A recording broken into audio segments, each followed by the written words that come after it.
Bismillahirrahmanirrahim. Assalamualaikum warahmatullahi wabarakatuh. A'udzu billahi minasyaitonir rajim. Bismillahirrahmanirrahim.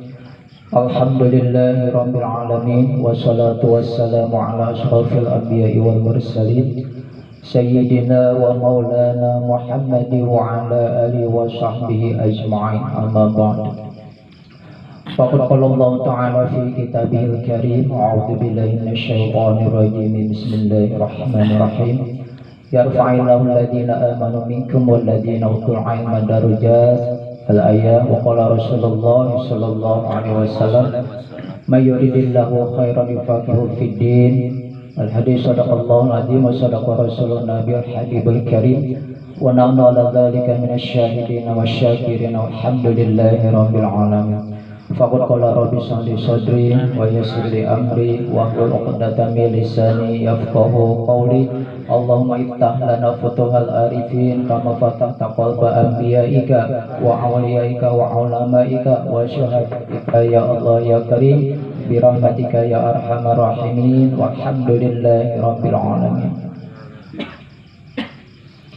Alhamdulillah, tama-tama yang terhormat insyaallah dimuliakan oleh Allah Subhanahu wa taala, bil khusus kepada karom dewan guru kita yakni Bapak Ustadz Marwan Hasan yang tadi kabarnya dia kurang sehat. Semoga tadi sudah kita bacakan suratul Fatihah, semoga yakni dengan pembacaan kita bersama yakni daripada penyakit guru kita diangkat oleh Allah Subhanahu wa taala dan diberikan kesehatan kembali oleh Allah Subhanahu wa taala.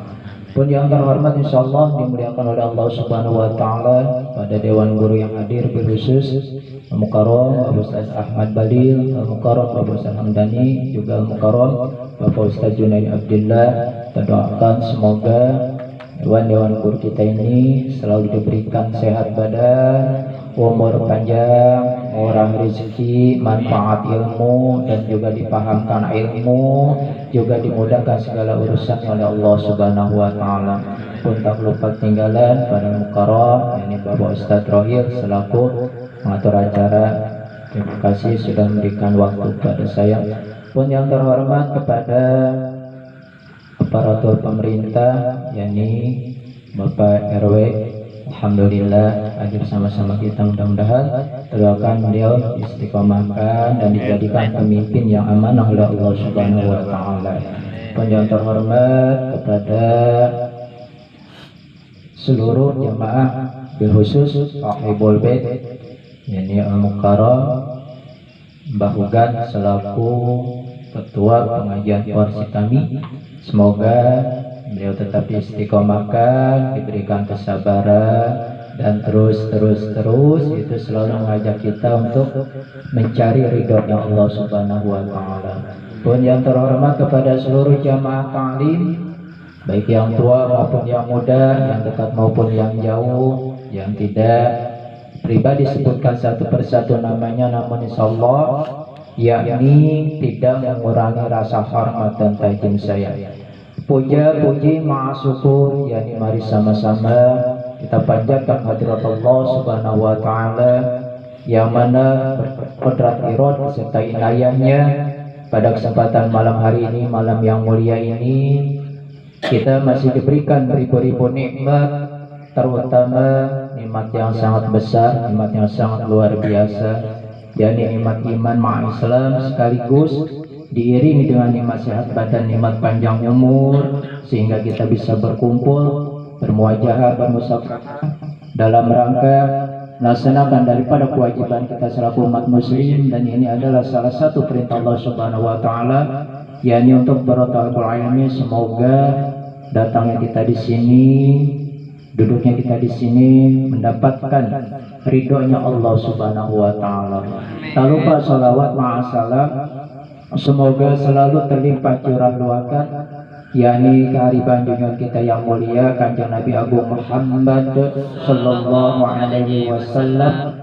Salawat kepada para keluarga, sahabat dan pengikutnya, dan mudah-mudahan kita semua yang mana selaku umatnya, yang harapan akhir kita semoga pada yaumul qiyamah nanti kita mendapatkan syafaat baginda Nabi Agung Muhammad sallallahu alaihi wasallam. Para jamaah yang dirahmati Allah, alhamdulillah pada malam hari ini kita berkumpul di rumahnya Ketua dalam rangka melaksanakan ta'lim. Semoga yang mana pada malam hari ini rumahnya dijadikan sebagai majelis ta'lim, yang kelak yaumul qiyamah nanti dijadikan saksi amal soleh bil khusus untuk keluarga besar Bapak RT Musa dan umumnya kita yang hadir di sini. Mudah-mudahan kita semua mendapatkan ridhonya Allah Subhanahu wa taala. Para jamaah yang dirahmati Allah, alhamdulillah tadi kita sudah mengulang dan mengulang terus daripada pembacaan di dalam sholat kita, sebab yang namanya tahiyat itu salah satu rukun sholat, yakni rukun qauli, rukun yang harus terdengar minimal dengan telinga kita sendiri, maksimal jangan sampai mengganggu orang lain. Minimal terdengar dengan telinga kita sendiri, maksimal jangan sampai bacaan kita itu mengganggu orang lain. Ya sederhana lah sekira-kira segitu mah kedengaran sama kuping kita pribadi. Sebab rukun qauli itu di dalam sholat itu kan ada yang namanya rukun sholat yang 14, ada yang mengatakan 17, ada yang mengatakan juga 21. Yang benar yang mana? Semuanya juga benar. Yang orang benar, yang orang sholat, yang orang tahu rukun dalam sholat itu yang orang benar mah. Itu semuanya dari 14, 17, 21 rukun sholat itu semuanya benar. Cuma yang 17 sama yang 17 itu tumaninah dijadikan satu.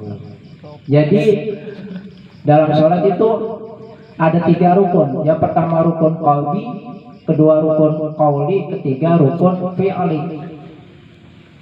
Jangan sampai ini kita tinggalkan daripada salah satunya. Salah satunya tadi rukun qauli sudah alhamdulillah sudah diajarkan oleh guru kita. Insya Allah setiap hari seminggu sekali diajarkan, insya Allah kita akan tambah hafal, tambah ingat lagi tentang masalah makhrajul hurufnya, insya Allah. Dan juga diselang-seling dengan pembacaan daripada suratul Fatihah. Suratul Fatihah ini juga termasuk daripada rukun qauli juga.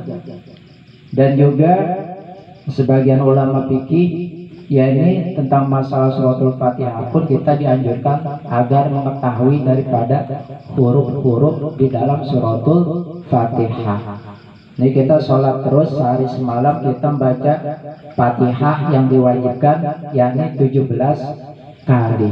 Kira-kira kita udah hafal belum huruf dalam suratul Fatihah? Boro-boro orang sempat ngitung huruf Fatihah, ngitung tahu gak kita ya, ngitung apa ini kacang naik lagi itu gak kita udah puyeng. Apalagi boro-boro ngitung yang namanya huruf dalam suratul Fatihah. Ini sebagian keterangan ulama, huruf dalam suratul Fatihah yakni ada 141 tanpa alif. Dalam suratul Fatihah ada 141 alif, 41 huruf dalam suratul Fatihah tanpa alif. Mana yang tanpa alif? Yakni di Maliki Yaumiddin. Terus bagaimana ada orang membaca lafaz Maliki, mimnya orang dipanjangkan, boleh orang? Boleh. Kalau yang belum tahu mah itu dia mah ya bacaannya seperti itu, mimnya orang dipanjangkan, padahal kan di situ ada alif di huruf mim. Itu kalau yang sudah tahu mah boleh.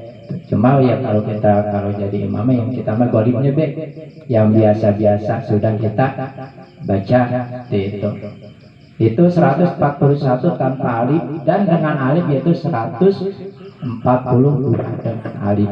Tambah tasdid di dalam suratul Fatihah yang jumlahnya semua ada 14 di dalam suratul Fatihah. Berikut bismillah. Karena imam kita mah yakni bismillah itu termasuk dalam ayat Fatihah. Jadi misalnya kita jadi makmum masbuk, keburunya baca bismillah doang ya sah sholat kita, insya Allah sudah digalakkan sama imam. Tapi jangan jadi langganan makmum masbuk. Udah ada imam ini ngegalakan, kesian imam itu ngegalakan baik ya. Jangan sampai kita ngegalang si imam ini menggalakkan si makmum baik. Tuh, jadi 41 ditambah 17 berapa jadinya? Coba hitung.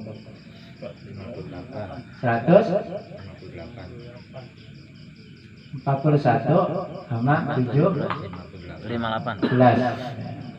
itu kalau pakai alif. Kalau alifnya tidak berarti 100 kurang 15, 158 dan di 157. Itu dengan ulama itu kita harus ingat, harus tahu huruf-huruf daripada Fatihah. Dan juga tentang masalah kalimat hak di dalam suratul Fatihah, ini ada ulama yang meringankan. Bagaimana misalnya ada orang bisa nyebut hak kecil, dia mau hak baik, yang penting sudah berusaha. Dia mau hak besar baik, jadi alham baik, bukannya alham. Karena hak besar termasuk huruf halak, itu menurut ulama, sebagian ulama itu dibolehkan.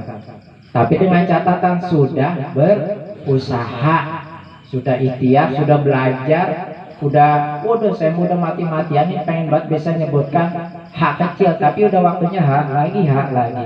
Kalau kita mah yang bisa mah itu lebih utama, bukannya lebih utama, seharusnya memang hak kecil di dalam baca suratul Fatihah. Ya kita mah ya alhamdulillah bisa gitu, walaupun belum sempurna, mungkin insya Allah dengan sambil kita belajar mah insya Allah ini akan mendapatkan ampunan dari Allah Subhanahu wa Ta'ala. Yang rugi adalah udah salah, tidak mau belajar. Terus makanya kita bersyukur, ini setiap 2 minggu sekali Fatihahnya diulang, tahiyatnya juga diulang. Itu alhamdulillah, ini suatu keuntungan buat kita. Ini suatu keuntungan yang sangat besar buat kita bisa terus dan terus mengulang daripada rukun-rukun di dalam sholat. Sebab memang itu kewajiban kita setiap hari. Fatihah memang wajib dibaca, tahiyat juga memang wajib di dalam sholat, termasuk yaitu rukun qauli dalam sholat yang 14 atau 17 atau 21, semuanya benar. Orang yang salah orang yang tidak sholat. Orang sholat membaca rukun dari mana? Kudu diam. Baik. Para jamaah yang dirahmati Allah, itu sebelum kita pulang ada sedikit saya sampaikan yang saya dapat. Saya cuma menyampaikan, pribadi pun belum bisa mengamalkannya. Kali kalau sudah disampaikan dari jamaah, ada yang bisa mengamalkannya. Alhamdulillah. Mudah-mudahan dengan penyampaian yang saya sampaikan, dengan saya memutar kembali daripada kaset ini, itu mudah-mudahan juga kasetnya orang kusut, kasetnya masih bagus, dan kita semua bisa menerima dan bisa juga mengamalkan. Sebab apa? Sebab mengamalkan ilmu ini jauh lebih berat daripada menuntut ilmu. Kita sudah dapat ilmu, mengamalkannya jauh lebih berat, jauh lebih ogah, jauh lebih males. Ngaji males, ngaji ogah, menuntut ilmu ogah, tapi mengamalkannya itu jauh lebih ogah. Terkadang kita menyampaikan kita bisa, tapi kita pribadi mengamalkan itu belum bisa. Itu yang sulit di situ. Jadi harapan kita tetap mohon ditolong di Gusti Allah supaya kita bisa mengamalkan ilmu-ilmu yang sudah kita dapatkan. Sebab apa? Sebab yang namanya manusia ini tidak mau ada manusia yang menjadi manusia yang salah. Semua manusia empuk jadi orang yang salah, walaupun dia salah. Manusia ini tidak mau sebenarnya menjadi orang salah walaupun dia salah. Pengennya mah salah juga dia benar. Tuh manusia. Nah di sini tetap kita mohon perlindungan dari Allah. Kita berusaha menjadi manusia yang baik, itu baik. Tapi merasa menjadi manusia lebih baik, itu yang kurang baik atau yang tidak baik. Kita ingin menjadi orang yang lebih bagus lagi dalam ibadah, kita ingin menjadi orang yang lebih bagus lagi dalam bacaan sholat, makhrajul huruf sholatnya, tapi kita merasa orang yang paling lebih baik bacaan, paling lebih baik makhrajul hurufnya, paling lebih merasa paling bagus bacaannya, itu yang tidak baik. Sebab itu bisa menghancurkan daripada melebur ganjaran ibadah kita. Nauzubillah min dzalik. Para jamaah yang dirahmati Allah, saya cuma ingin menyampaikan, mungkin dulu pernah sampaikan, karena yang namanya ilmu itu harus takrir, harus dibulak balik supaya kita ingat, supaya kita bisa mengamalkan. Oh iya, dulu pernah kayaknya disampaikan, cuma saya lupa. Pengen ngamalkan tapi lupa doang. Biasanya seperti itu. Nah, di sini apa salahnya kita kembali bermujakarah? Di sini pribadi bukan menggurui, bukan mengajari, tapi kita di sini mujakarah, semuanya kita di hadapan Allah bersama. Saya hanya ingin menyampaikan daripada pesan Kanjeng Nabi kepada para sahabat dan istrinya, yakni apa sih pesan Kanjeng Rasul kepada para sahabatnya? Ini dipesankan kepada sahabatnya sebelum kita melaksanakan daripada yang namanya tidur. Yang namanya tidur, semua manusia pasti tidur. Mustahil orang ada manusia yang tidak tidur, kecuali Kanjeng Rasul. Kanjeng Rasul matanya tidur, tapi hatinya mah tetap zikir kepada Allah. Beda sama kita. Kita mah bagian lagi nyerandega tidur, pules kita bagian lagi duduk ngaji ya. Kanjeng Rasul mah orang. Kanjeng Rasul mah tidak pernah tidur hatinya, walaupun matanya merem. Kalau kita beda, mata melek, hati tidur. Apalagi bisa kita mah dua-duanya, mata merem, hati tidur juga, merem juga. Tuh, jadi di sini yakni pesan Kanjeng Rasul kepada para sahabatnya. Yang pertama, jangan, kata Kanjeng Rasul sahabatnya berpesan, jangan kamu tidur dulu sebelum daripada menghatamkan Al-Quran. Bosan itu melulu. Siapa tahu ada yang pengen ngamalkan, siapa tahu ada yang pengen nambah-nambah. Sebab perkara sunnah ini disunahkan, dianjurkan sebelum kita tidur. Ya, ini katakannya Rasul, jangan tidur dulu kalau kita belum bisa menghatamkan daripada ayat suci Al-Quran. Para sahabat menjawab, ya Rasul, bagaimana caranya? Sedangkan saya mah biaratnya membaca juga masih terbatas. Atau kalau kudu menghatamkan Al-Quran dulu mah bisa-bisa orang tidur. Kita membaca Fatihah juga masih salah melulu, masih banyak yang kurang melulu, apalagi Al-Quran yang 30 juz. Jadi apa kata Kanjeng Rasul? Baca be olehmu, yakni daripada suratul Fatihah sebanyak 3 kali sebelum tidur. Itu sama, insya Allah sama pahalanya seperti menghatamkan Al-Quran. Insya Allah amalkan. Oh ya, tadi dapat ngaji nih yang disampaikan ini. Saya juga boleh dapat dari guru, saya sampaikan lagi. Jadi mudah-mudahan bermanfaat, bisa diamalkan walaupun dulu pernah disampaikan. Dan juga ketika tidur Kanjeng Rasul ada caranya. Kanjeng Rasul itu tidur kalau enggak celentang ya miring ke kanan, jadi tangan kanan buat bantal. Manfaatnya apa itu menurut keilmuan itu tidur miring? Manfaatnya yakni itu bisa awet muda. Makanya kita banyak kiai-kiai pada awet muda mungkin mengamalkan seperti itu. Itu manfaatnya bisa awet muda, tidur miring. Kita mah kadang-kadang udah ngantuk bagaimana ya? Boro-boro garam baca Fatihah, boro-boro garam baca doa tidur, baca ayat kursi, baca apa yang namanya mandi ayat, jeng jauhan kita mah ya. Tuh. Ya minimal kita membaca bismika, mah kita baca beda minimal. Tuh, jadi pesan Kanjeng Rasul yang pertama kepada sahabatnya, jangan tidur dulu kalau kita belum menghatamkan Al-Quran.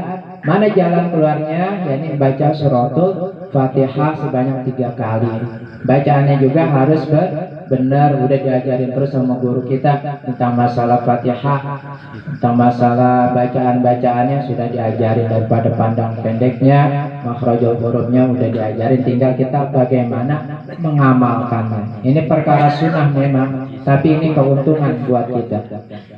Yang kedua, kata Kanjeng Rasul, jangan kamu tidur sebelum perang fisabilillah. Jangan tidur dulu kalau belum perang fisabilillah. Atau orang tidurnya ada, kita malah mati kalau perang dulu mah. Bisa tidur selama-lamanya kalau kita perang fisabilillah.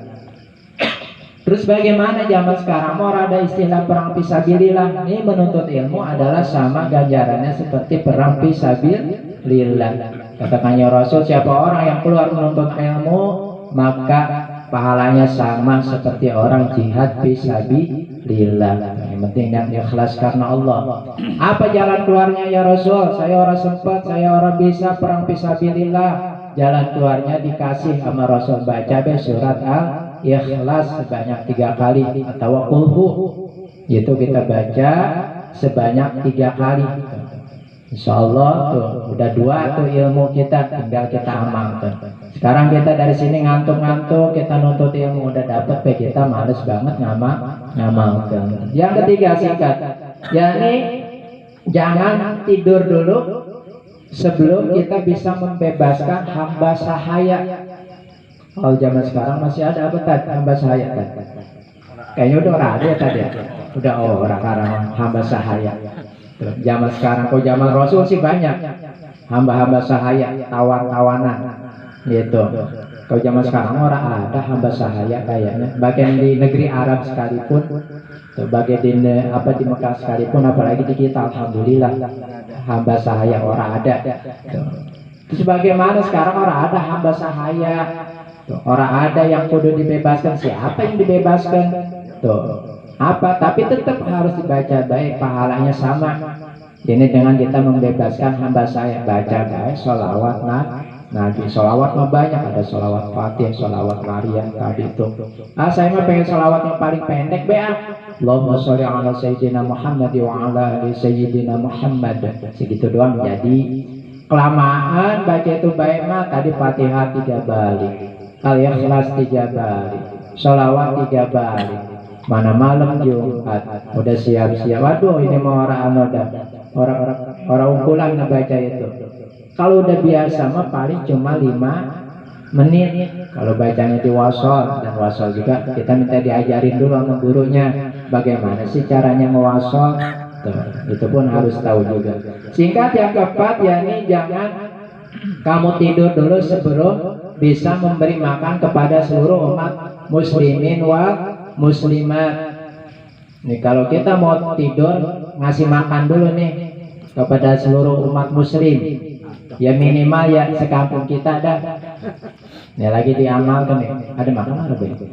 Ada. Lagi diamalkan nih. Ya. Jadi sebelum tidur kita dikasih makan dulu. Jadi orang tua kita ini mengamalkan ini nih, yaitu ada makanan katanya. Tuh, ini udah termasuk menjalankan nih salah satunya. Jangan tidur dulu sebelum memberi makan orang muslim, baik dia muslim laki-laki maupun muslim perempuan. Kita sedekah dulu sebelum tidur kepada umat muslim. Tuh.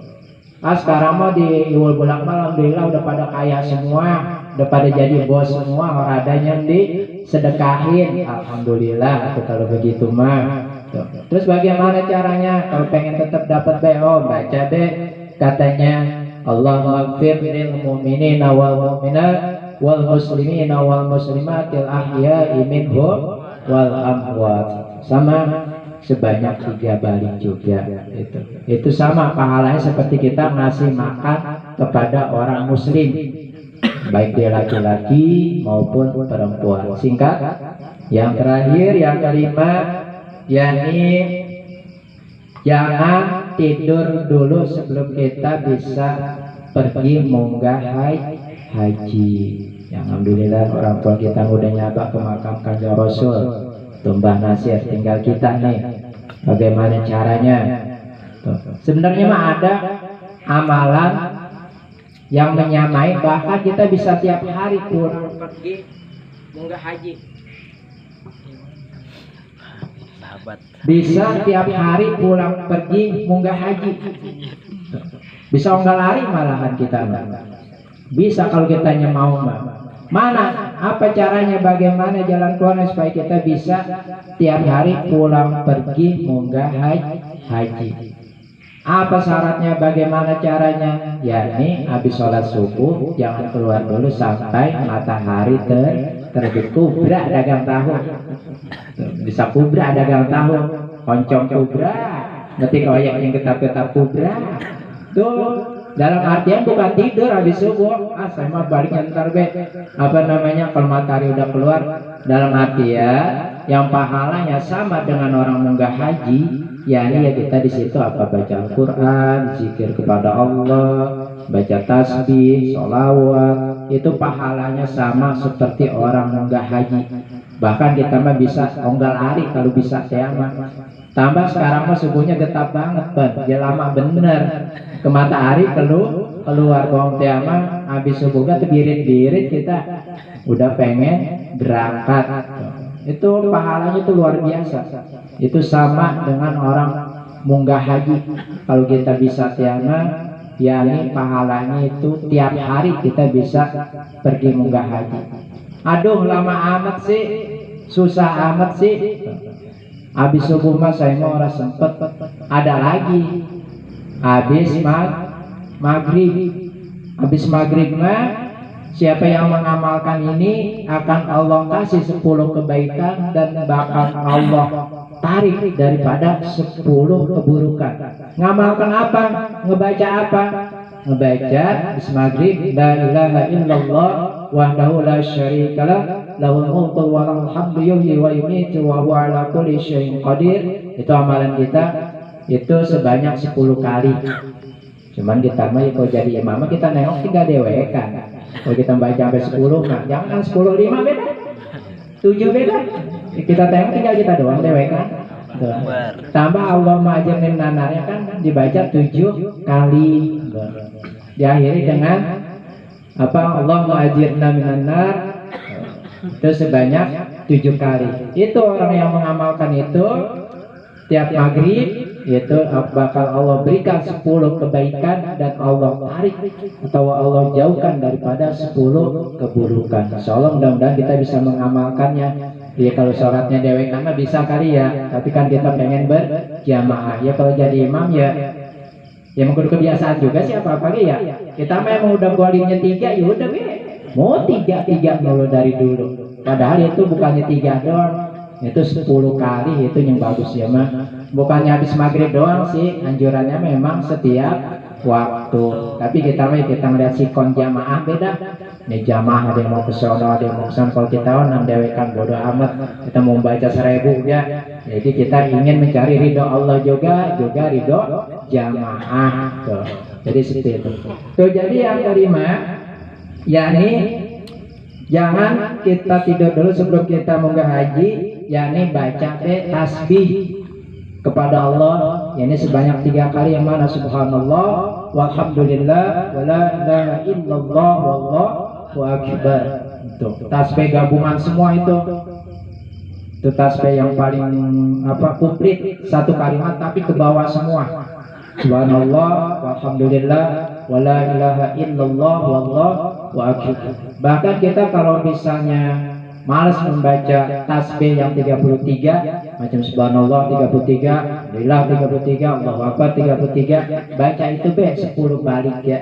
Bahkan ini tasbih yang paling utama di antara tasbih yang lainnya. Cuma karena kita mah biasanya seperti itu, ya jadi kita bacanya itu 33 kali. Itu pun bagi yang baca. Kalau yang orang itu tetap habis Allah lantas jalan baik. Mudah-mudahan kita diberi kesabaran juga keistiqomahan di dalam mengamalkan ilmu-ilmu yang sudah diberikan oleh guru kita, dan juga kita diberikan kepahaman akan ilmu, sebab paham ilmu ini bukan orang sembarangan. Tidak semua orang diberikan kepahaman akan ilmu. Mudah-mudahan senajan kita sholat ilmunya cuma seminggu sekali, kita minta kepada Allah yakni diberikan apa tambah ilmu, juga paham akan ilmu.